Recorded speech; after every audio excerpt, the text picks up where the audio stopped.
She was 22, and for all intents and purposes, homeless. She had no family to speak of, no clear plan, and just $20 to her name, along with a small, dense hammer wrapped in oilcloth. With one of those dollars, she bought a wrecked buckboard that everyone in Providence Gulch considered firewood. But what nobody knew, what the laughing men and the pitying women could not see, was that welded beneath the broken seat was a secret that would not only change her life, but resurrect the very town that had dismissed her. Della Frost was a child of the high mountain air, born in a mining camp where the only lullaby was the distant rhythmic thunder of a stamp mill. Her father, Marcus Frost, was a man who chased ambition down from the peaks and into the city, taking his family to a tidy house in Denver where the air was thick with the scent of money and social climbing. Her mother, Eleanor, embraced this new world, trading her sturdy mountain boots for delicate slippers and her practicality for the fragile currency of reputation. But Della never quite left the mountains behind. They lived inside her, a quiet landscape of stone and pine that the city could not pave over. Her true home had never been a house, but a place of fire and iron, the smithy of her maternal grandfather, Elias Thorne. Elias was a man forged from the same elements as his trade, solid, quiet, and possessed of a heat that could shape the most stubborn material into something of use and beauty. He saw the same substance in his granddaughter. While her parents despaired of her skinned knees and the smudge of grease on her cheek, Elias saw a steady hand and a patient eye. In the singing heat of his forge, he taught her the language of metal, not just the brute force of the sledge, but the careful art of listening to the steel. He taught her how to read the cherry-red glow that signaled the perfect moment for shaping, how to interpret the subtle ring of a hammer strike, and how to spot a hairline fracture that could spell disaster. He gave her a small hammer he had forged himself, the head a perfect polished weight of tempered steel, the handle of fire-hardened hickory shaped precisely to her grip. It was not a toy, but a tool, and in his giving it, he acknowledged her as a fellow craftswoman. "Look at the work, not the worker," he would say, his voice a low rumble beneath the hiss of the quenching tub. "Good work speaks for itself. It lasts." He taught her that everything, a hinge, a wheel, a life, was a matter of stresses and supports, and that understanding how things were built was the only way to understand why they broke. When Elias died, the fire in the forge went out, and with it, the only real warmth in Della's life. Her parents sold the smithy, its anvils and tongs scattered to strangers, and the last echo of her grandfather's hammer faded into the silence of a Denver parlor. Life in Denver was a lesson in suffocation. Della was enrolled in a ladies' academy where she was taught posture, piano, and the art of saying nothing of substance. Her hands, accustomed to the reassuring heft of wood and iron, fumbled with delicate teacups and embroidery needles. Her mind, trained to solve practical problems of leverage and balance, rebelled against the abstract rules of social etiquette. Her father, now a banker, regarded her with a growing sense of despair. Her quiet competence, her direct gaze, her lack of feminine artifice, they were a constant, mortifying reminder of the mountain origins he was so desperate to erase. He saw her as a piece of unrefined ore in a world that valued only the polished and gilded. For Della, the city was a place of profound uselessness. She watched as men in fine suits made fortunes from paper promises, while the tangible, honest world of making and mending seemed a distant dream. She felt like a tool left to rust in a velvet-lined box, her purpose forgotten, her edges growing dull. She carried her grandfather's hammer with her, wrapped in a linen cloth at the bottom of her trunk, a secret anchor to a world where she had made sense. The paper promises her father dealt in were as brittle as glass. His ambition had always outpaced his caution, and in the panic of a market downturn, his speculations shattered. The collapse was not a sudden, dramatic explosion, but a slow, silent crumbling.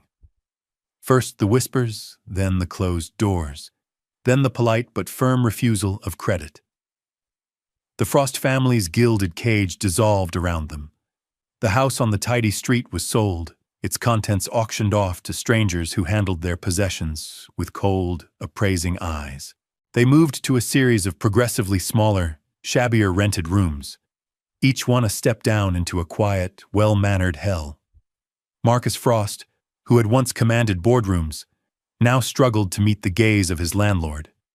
Eleanor, who had presided over elegant teas, now grew gaunt and silent. Her world shrunk to the four walls of their latest failure. Through it all, Della was a quiet, observant presence. She did not weep or rage. She saw the mechanics of the collapse with the clear, dispassionate eye her grandfather had taught her. She saw the flawed design, the unsustainable stress, the inevitable fracture. Her parents' life had been built on a poor foundation, and now it was paying the price. But her practicality was no comfort to them. It was an indictment. She was the living proof of a world they had abandoned, a world of substance and resilience they now desperately needed and could no longer access. In the end, they could not bear the sight of her. The ejection, when it came, was not a heated argument or a tearful farewell. It was a simple, brutal transaction conducted in the gray morning light of a cramped boarding house room that smelled of dust and despair. Her father, looking older and smaller than she had ever seen him, sat at a Ricca Simply table. He did not look at her as he pushed a folded piece of paper and a few worn bills across the scarred wood. "There is a train for the Western Slope at noon," he said, his voice flat, devoid of emotion. "This will take you as far as Providence Gulch." He named a town from his past, a place he had not seen in 2 decades. "I have written to a distant cousin. They will see to you." It was a lie, and they both knew it. There was no cousin. There was only the raw, undeniable fact that her presence was a weight he could no longer carry. He was casting her off, not into a new life, but simply away from his own. He was a broken man, and he could not stand to be witnessed by the one person in his family who was not. Della looked at the ticket, then at the $20. It was a pittance, the last dregs of a vanished fortune, but it was also a severance. She did not plead or question. To do so would have been to participate in the fiction that this was anything other than an abandonment. She saw the hollows under her father's eyes, the tremor in his hand as he lit a cheap cigarillo. She saw her mother standing by the window, her back to the room, a statue of denial. In that moment, Della felt a cold, clean pang of something like pity, but it was distant, like watching a structure collapse from a safe hill. They were strangers to her, and she to them. She simply nodded. "All right," she said. The word was not one of agreement, but of acknowledgement. A fact had been stated, and she was accepting it. She went to her small trunk, the only piece of furniture that was truly hers, and packed a canvas satchel. A change of clothes, a bar of soap, a brush, and, from the very bottom, the oilcloth-wrapped weight of her grandfather's hammer. She secured it in the center of the bag, its familiar density a small, solid point in a world that had become fluid and uncertain. When she was ready, she walked to the door. Her father still did not look up. Her mother did not turn. Della did not say goodbye. She simply opened the door, stepped into the hallway, and closed it quietly behind her. The soft click of the latch, the final, understated sound of her old life ending. The journey was a rumbling, clattering passage from one world to another. The train pulled out of Denver, leaving the grid of manicured streets and desperate ambitions behind, and began its long, slow climb into the mountains. Della sat on a hard wooden bench, her satchel on her lap, and watched the landscape transform. The flat, brown plains gave way to rolling foothills dotted with scrub oak, which in turn surrendered to the deep green of pine and fir as the train chugged its way up the winding grade. The air grew thinner, cleaner, smelling of pine needles and cold stone. It was a smell that unlocked a part of her she had thought long buried. The scent of her grandfather's mountain and the clear, uncomplicated purpose of his forge. The other passengers in the car were a mix of prospectors with wild eyes, merchants with weary ones, and families heading towards some new, uncertain hope. No one spoke to her, and she was grateful for the silence. It allowed her to observe, to feel the rhythm of the steel wheels on the track, the sway of the car, the slow, inexorable pull of gravity as they ascended. She arrived in Providence Gulch as the sun was dipping behind the jagged peaks, casting long purple shadows across the valley. The town was little more than a single wide street carved out of the mountainside, a collection of unpainted, false-fronted buildings huddled together as if for warmth against the vast, indifferent wilderness. A cold wind swept down from the pass, carrying the scent of wood smoke and the faint, metallic tang of an old mine. There was no cousin waiting for her, of course. There was only the raw, unvarnished reality of a town clinging to the edge of existence. With a calm that felt less like courage and more like simple necessity, Della shouldered her satchel and walked the length of the street. Her eyes, trained to assess structure and wear, took in every detail. The sagging porch of the general store, the fresh paint on the saloon, the shuttered windows of the assayer's office. She found a boarding house run by a woman with a face as weathered as the surrounding mountains, a Mrs. Gable. The room she was given was small and spare, containing only a narrow bed, a washstand, and a single window that looked out onto a back alley. It was clean. It cost $5 for the week, paid in advance. Della handed over one of the crisp bills, her fortune now reduced to $15 and a handful of change. That night, lying in the unfamiliar bed, listening to the sigh of the wind in the pines, the full weight of her solitude finally settled upon her.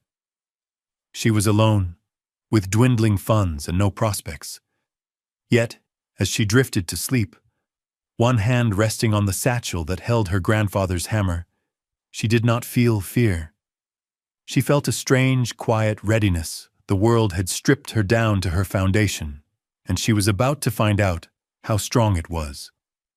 The first days in Providence Gulch were a quiet education in rejection.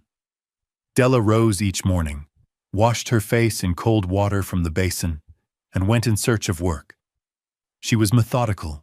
She asked for washing and mending at the boarding house, but Mrs. Gable did her own.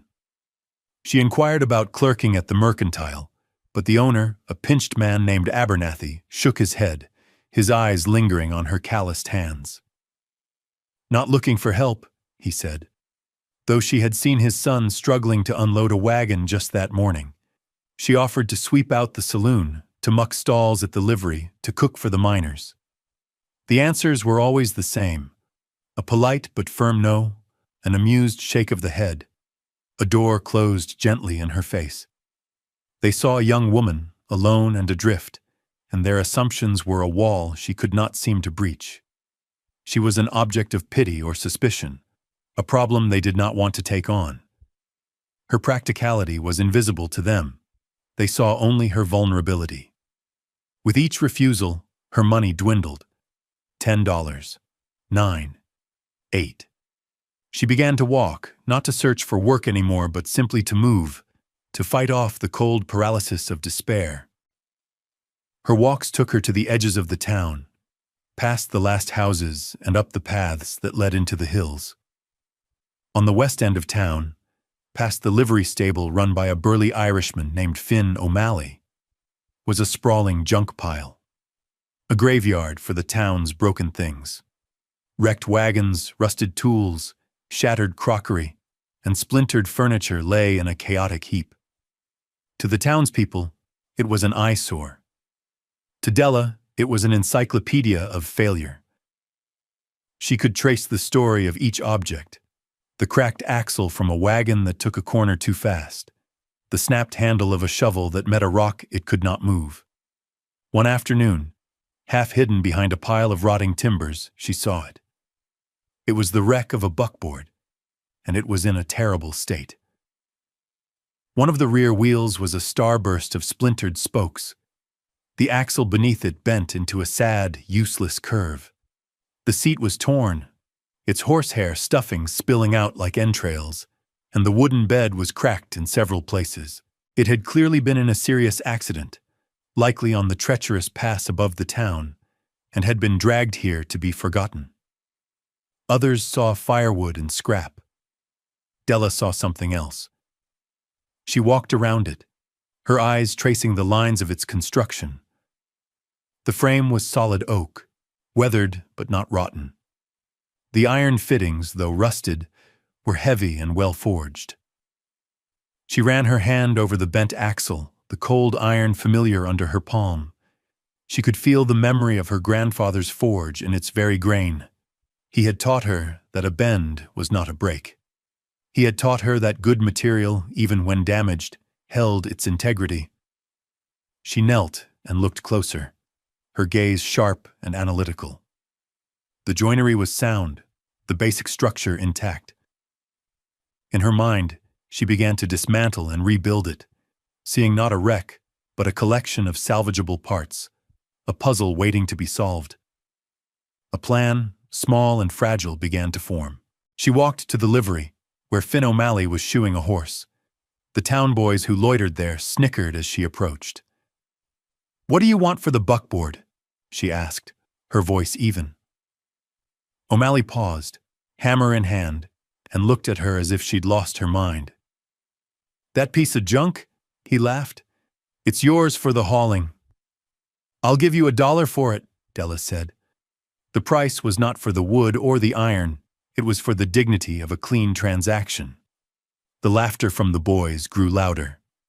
"She's going to pay for firewood," one of them crowed. O'Malley studied her for a long moment, a flicker of something, pity, curiosity, perhaps respect, in his eyes. He wiped his hand on his leather apron and extended it. $1 it is, lass," he said, his voice suddenly serious. She placed one of her last precious coins in his palm. The deal was done. The town had a new fool, and Della Frost had a purpose. The work was slow and arduous. Della had no mule, no wagon, only her own strength and the simple principles of leverage her grandfather had taught her. She spent the next 2 days dragging the pieces of the buckboard from the town's junk pile to a small, sheltered clearing behind the livery stable, a spot O'Malley had grudgingly allowed her to use. She moved the larger frame by using a long plank as a lever, inching it forward a few feet at a time. The wheels, even the broken one, she rolled. The smaller pieces she carried. The town watched with amusement. The men on the porch of the mercantile made jokes. The women whispered behind their hands. They saw a desperate girl engaged in a pointless, back-breaking folly. They did not see the quiet, methodical focus in her eyes. They did not see the work. Once all the pieces were gathered, she began the real task: dismantling. This was not destruction, but a careful deconstruction, an autopsy to understand the nature of the wreck and the potential for rebirth. With a few borrowed tools, a wrench from O'Malley, a pry bar she'd found in the junk pile, she started to take the buckboard apart. Every bolt was rusted, every nut frozen in place. She used what little she had, tapping with her hammer to break the rust's seal, using her whole body to turn a stubborn bolt. She saved everything, every nut, every bolt, every bracket and brace, laying them out in neat rows on a piece of canvas. She was a surgeon, and this was her operating theater. As she worked, she learned the buckboard's history. The deep gouges in the frame spoke of a violent crash, a sudden stop against rock. The bent axle told a story of immense force. Finally, she came to the driver's seat. It was unusually heavy, far heavier than a simple plank and cushion should be. The leather was rotted and torn, the horsehair stuffing damp and matted. As she worked to unbolt it from the frame, she noticed something strange. The underside was not just a single wooden plank. A thick sheet of iron, about a foot square, had been bolted over the center. The bolt heads were common, but their ends had been peened over, flattened with a hammer to make them difficult to remove. A crude repair, she thought at first. But then she looked closer. Her eyes, trained in the forge, saw what no one else would have. Running along the edge of the iron plate, almost hidden by rust and grime, was a thick, clumsy, unmistakable bead of a weld. It wasn't a neat smith's weld. It was a desperate farmer's weld, made with more heat than skill. This was not a patch. It was a seal. A secret. A thrill, cold and sharp, went through her. She set aside the wrench and picked up her own hammer, its weight a familiar comfort in her hand. Using the sharpened end of the pry bar as a makeshift cold chisel, she placed the tip against the rough edge of the weld and struck it firmly. The sound, a sharp tink, was absorbed by the heavy iron. Again and again she struck, moving the chisel along the seam, her blows steady and precise. It was her grandfather's work, in reverse, not joining but parting. The sun moved across the sky. Her arm began to ache, but she did not stop. After what felt like hours, a section of the weld gave way with a grating crack. She worked the pry bar into the opening and leaned on it with all her weight. The metal groaned in protest, and then, with a final, shuddering pop, the plate broke free. It fell to the ground with a heavy thud. Nestled in a shallow, hand-carved hollow in the wood beneath was a small, heavy iron box, its surface pitted with rust. Beside it, wrapped carefully in a sheet of oilcloth, was a packet of papers. Her heart pounding, she reached for the papers first. She unwrapped the oilcloth with trembling fingers. Inside were a dozen folded sheets, assay reports. Each one detailed a sample taken from the North Star mine, the big claim on the mountain above town that everyone said had been played out for a year. The reports, signed by a man named Silas Kane, showed staggering concentrations of gold and silver ore. They were dated just over a year ago. Tucked into the last report was a small, hastily scrawled note. The handwriting was shaky. "They ran me off, said the vein was pinched. Liars. The North Star is richer than ever. This is for whoever finds it. My name was Silas Kane. I was an honest man."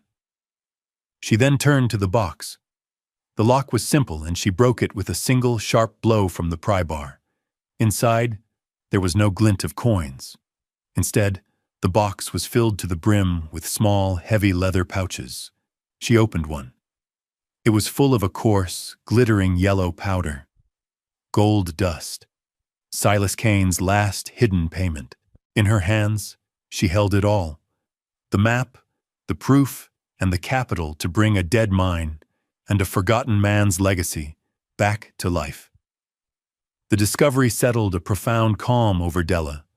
The gold dust was not a treasure to be spent. It was capital to be invested. The assay reports were not a windfall. They were a blueprint for work. The ghost of Silas Kane had not left her a fortune, but a responsibility. Her first move was one of careful verification. She took one of the smaller, less detailed reports, and a tiny, almost imperceptible pinch of the gold dust, wrapping it in a twist of paper.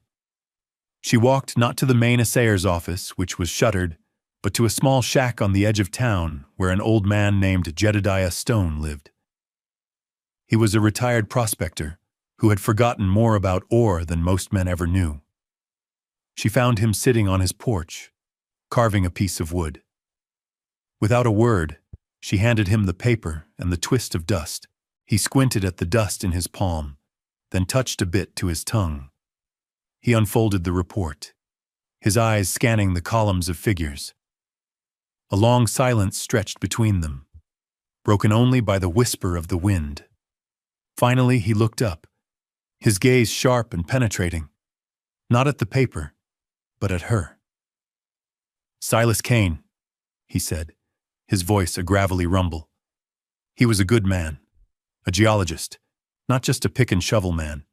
Knew his rock. The company men from Denver said his claim was a bust. Ran him out of town on a rail of lies. He looked from Della's face to the high peaks looming over the town. He always said the North Star had another pocket. Looks like he found it. He handed the report back to her. This dust is high grade, and this paper is proof. That was all the confirmation she needed. Her next stop was the county records office, a dusty room in the back of the mercantile. The clerk, the same man who had refused her work, looked at her with bored indifference. She asked to see the claim map for the North Star mine. He grunted and pulled out a large, rolled canvas. The claim was marked abandoned. Following the procedure Silas Kane's note had indirectly laid out, Della paid the $5 filing fee from her precious gold dust, weighed out on Mr. Abernathy's own scales. She filed a new claim on the North Star, in the name of Della Frost. The clerk stamped the papers with a profound lack of interest. The North Star was hers. That afternoon, she turned her capital into tools. At Abernathy's mercantile, she did not haggle. She chose with a clear, practical eye 2 new pickaxes with hickory handles, 3 round-point shovels, a coil of good hemp rope, 2 lanterns, a 5-gallon can of oil, and a dozen candles.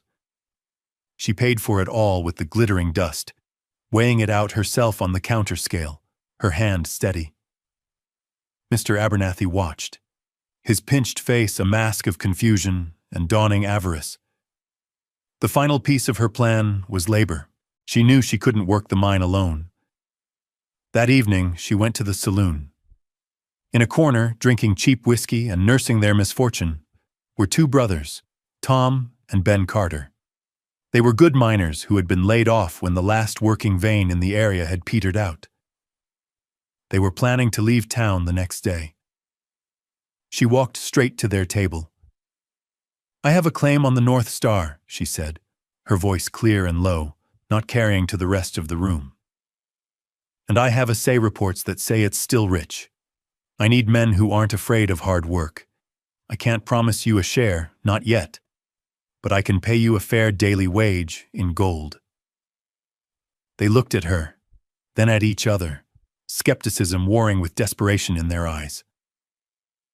Tom, the older brother, finally spoke. "Show us the dust." Della opened her hand and showed them a small nugget she had taken from one of the pouches. It was enough. "We start at sunrise," she said. The rebuilding had begun. Word spread through Providence Gulch like a grass fire. The girl who had hauled a broken buckboard through the street was now marching up the mountain every morning with the Carter brothers in tow. At first, the town was merely curious.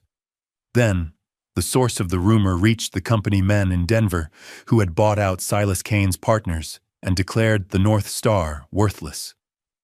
They had acquired the claim for pennies on the dollar, a strategic move to consolidate their holdings, never believing it held any real value. The news that a lone woman was now working their barren rock was an irritation, then an alarm. They sent an agent, a slick man in a city suit named Harris, to handle the situation. Harris arrived on the afternoon stage, expecting to intimidate a foolish girl. He found Della at the mine entrance, her face smudged with dirt, her hands wrapped around a shovel handle. He blustered about legal ownership and prior claims. It was then that the first threads of community began to weave themselves around Della. Jedediah Stone appeared, seemingly out of nowhere, walking up the trail with his prospecting hammer in hand. "The claim was legally abandoned, Harris," Jedediah said, his voice carrying the weight of undisputed local authority. "And Miss Frost's filing is rock solid. I saw it myself, just like I saw the assay reports you and your company buried." Harris, faced with the town's most respected elder, found his threats turning to smoke. He retreated down the mountain, vowing legal action that never came. The encounter solidified Della's position. She was no longer an outsider, she was a contender. The work in the mine was brutal, but rewarding.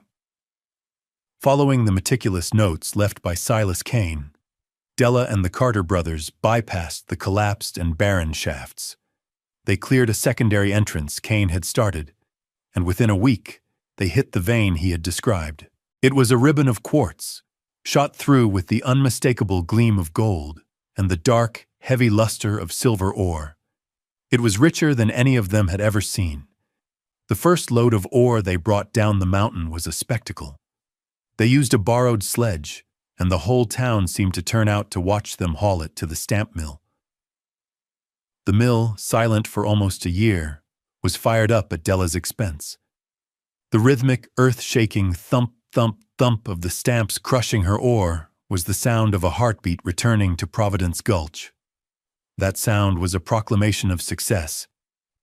Finn O'Malley, who had sold her the buckboard, approached her not with a laugh, but with an offer. "You'll be needin' a proper mule team to haul that ore, Miss Frost. I'll give you a fair rate." Mrs. Gable, her landlady, began packing a substantial lunch for her every morning, refusing any payment. "A working woman needs her strength," she'd say simply. People on the street no longer looked at her with pity. They greeted her by name. "Morning, Miss Frost." With the profits from the first smelting, she paid Tom and Ben a handsome bonus and put them on as full-time foremen. She invested in new timbers to make the North Star safe, bought a team of strong mules from O'Malley, and commissioned the town's carpenter to build 2 new, sturdy ore wagons. And in the evenings, after long days at the mine, she worked on her first project. Piece by piece, she began to restore the wrecked buckboard. She straightened the frame, replaced the splintered boards, and commissioned the blacksmith to forge a new axle and repair the broken wheel. She bought new leather and taught herself to stitch a new seat cover. When it was finished, it was not a fancy carriage, but a strong, plain, functional vehicle. She painted it a simple, dark green, and on the side, in clean white letters, she painted a name, the Silas. It was not a monument to her success, but a quiet, constant reminder of its foundation. A year passed, then another. The North Star Mine became the lifeblood of Providence Gulch. Its steady production brought new prosperity to the town. The mercantile expanded, the saloon hired a piano player, and new families began to arrive, drawn by the promise of steady work. Della Frost was no longer just a mine owner.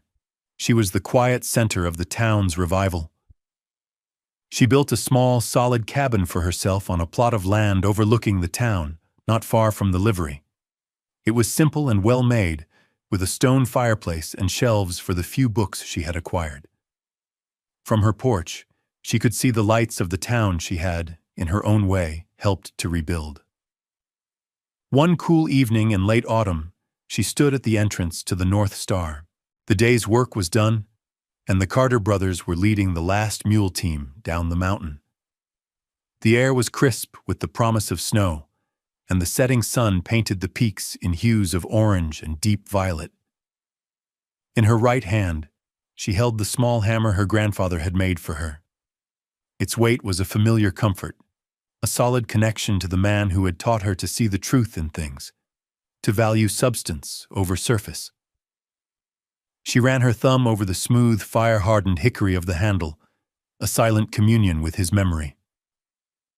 He had taught her to look at the work, and the work was all around her, in the safely timbered mine shaft, in the prosperous town glowing below, in the very ground beneath her feet. Her thoughts turned to Silas Kane, the honest geologist she had never met, but to whom she owed everything. His legacy was not just the gold and silver pulled from the earth, but the quiet act of defiance he had welded into a broken-down buckboard. Down at her cabin, the Silas was parked, its green paint catching the last of the light. It was her preferred vehicle for trips to town, a constant, mobile reminder that what one person discards, another can rebuild into a foundation. She thought, for a fleeting moment, of her parents.